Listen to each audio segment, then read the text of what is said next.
up, everybody? It's Wisconsin farmer Dakota Meyer back with harvest day 3.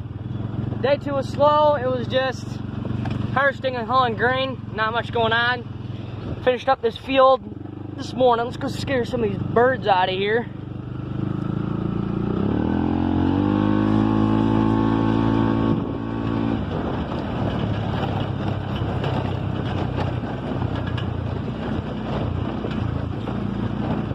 Darn birds are in my field.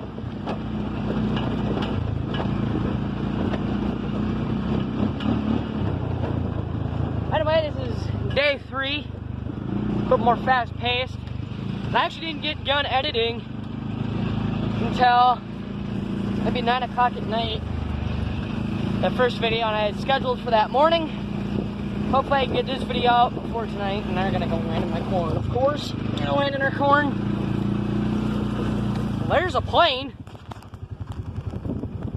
going on at Dane County Airport, which is not even a mile from here, so you get all the jets and airliners. Let's go on the end road here. So I figured out a new thing with the editing software. I use Power Director because I don't have money to pay for editing software, quite literally. And I'd rather do it this way. Anyway, it's easier for me to use. I'm not too smart when it comes to technology, but I figured out how I don't have to make my videos look like I'm filming on a smartphone anymore, which I am. I just choose a different ratio for the video, and we're good to go. So, hopefully this works. There goes Mr. Plane over there. We got about not much left on this field. Maybe about another gravity wagon load worth. Like not even. I don't even think we have a hopper for the combine yet. But at the end of the year, we'll see if we have record yields or not. Some people are saying we have record yields. Coming up. That's the other soybean field. This field, the corn maze, because the corn used to be here. There always used to be corn right there, so it'd always be corn on corn. So now we can store the nutrients on the ground. Soybeans are here in a little patch of pumpkins that we are selling. So, for many of you that don't know, we used to run a corn maze pumpkin patch. And recently quit last year. A little too much work for everybody. So now we're just focused on harvesting and getting this done. We're back behind the development which borders our farm. Our one lonely silo that's left.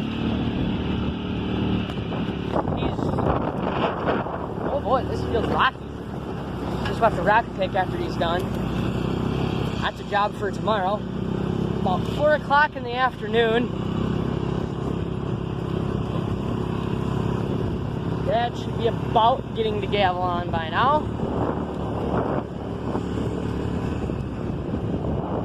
So we finished the field that we were working on for the last 2 days. I think early this afternoon. And we usually quit about 5 because the grain elevator closes at 7. But there's some nights, if we have an extra grain train to fill, we'll go till 9. But normally the elevator closes at 9, but due to everything that's going on, due to, you know, if it's full and then they got to move grain around from Gavilan to Gavilan. Gavilan owns PV, which is our elevator. PV used to be a one elevator system, but now it's Gavilan. So there's a elevator in Wanakee, an elevator here in lovely DeForest, and there's a bunch of Gavilans around the United States.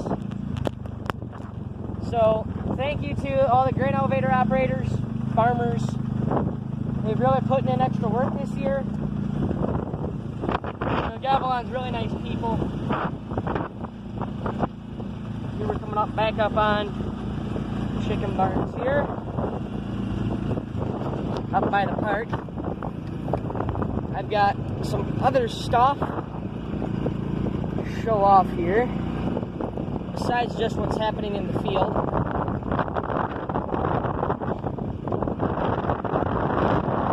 Mutton ground feed today. I really wanted to film that, but again, yeah, it's way too noisy, way too dusty. You guys would be able to hear a thing I was saying, so I'd have to voice over it, and that's just more time out of the day. A lovely excavator. People were asking what excavator this is. That is a Case 888 leveler. So if you guys don't know what a leveler excavator is, if you notice it's tilted to one side, because this is also known as a side hill excavator, where it can keep the cab level while the track's tilted on a hill. This is a new sight. The 8050 on the manure spreader. That's right. Because the 2096 is hauling. Now this, I might be using this fall, or the 2096, the 8070. This sucker straight piped. I believe it has a Cummins. Let's just show you guys this thing real quick.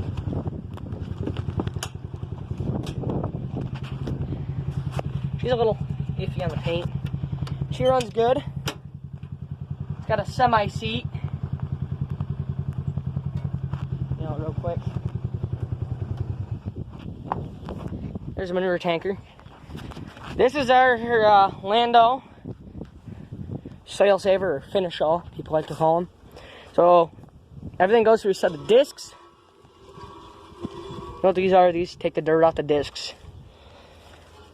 Set of diggers. Just till up the ground, finishes out the dirt. Multiple sets of them, and then it goes through a drag, simultaneous drag. So it goes forward, back, drags that through there, and this is what pulls it. This is our biggest tractor on the farm. Second biggest is the 2096 you saw in episode 1. This is the biggest. Takes the cake. This has got wedge duals on it. But this is not one of the biggest Alice Chalmers made. If you guys want to go look it up, well, you are interested. The Alice Chalmers 4W305, I believe, was the biggest Alice Chalmers made. So here, let's fix that. This is one of the newest tractors to us. This button here is to test your lights. This little button, that shows you all your lights. Here's your dashboard. Now, everybody's wondering how these work. It's just a switch. And so basically when you have your hazards on, your floor lights are blinking. But you have to have hazard on to make a turn signal go on by using this switch. This here is a power shift transmission.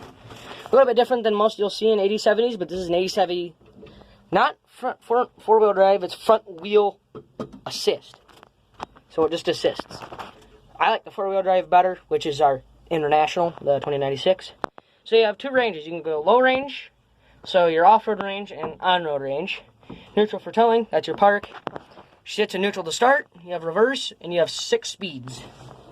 So it's a 12 speed. You got a fuel shut off, along with your throttle here. So normally on the 8050s and 8070s, you'll see the throttle here. This tractor apparently must have been custom ordered. That's there. You have your 3-point control in your remotes, PTO, some random toggle switch, phone charger, of course, you know. I was gonna have a phone charger in here. Somebody's old 2-way Bluetooth radio, semi-seat, which is actually very comfortable. Beautiful Alice Chalmers sticker, which I love. Favorite part about this tractor is this. These are wheel spinners, if you don't know what these are. And these are it's easier to access the wheel, because normally you're doing it like this.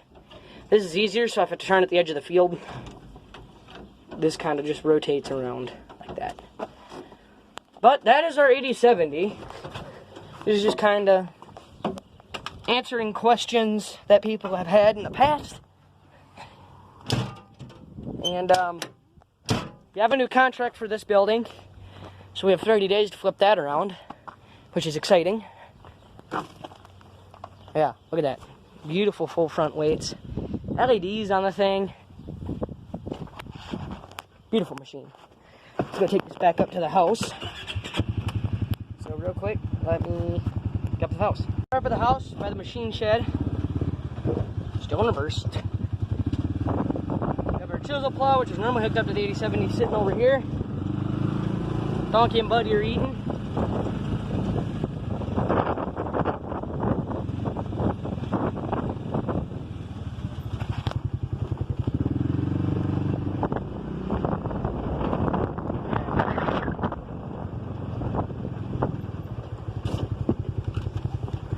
So,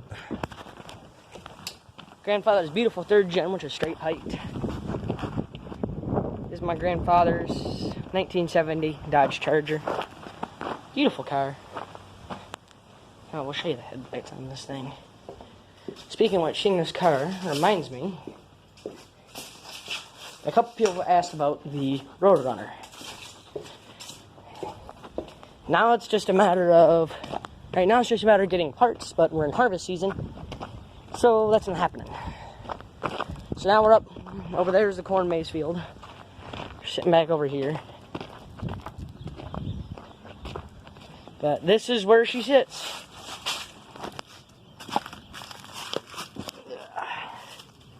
Sneak out the door here. But there is our Roadrunner. Just kind of sitting there waiting. Waiting for parts. Waiting for some love. But, go over to the shop. 6080. Notice doesn't have the wrap stop on. It's getting repainted, so it should be done by this winter. Both are up. But anyway, we're going to end back here at the shop with Duke, the farm puppy. And this has been Wisconsin Farmer, and hope you enjoyed this video. Make sure to like and subscribe. YouTube is telling me that only 20% of you guys are subscribed, so if you want to see more of the content, and you see it more than once, and you like it, make sure to hit subscribe. And we'll see you either day 4 or day 5 of harvest, hopefully, depending if nothing goes wrong. But hopefully soon, we'll be in fall tillage. So, it's been Wisconsin Farmer Dakota Meyer, and we'll catch you in the next video. Wishing I was deep in the water somewhere. Got the blue sky breeze and it don't seem fair. Only worry in the world is the tide gonna reach my chair.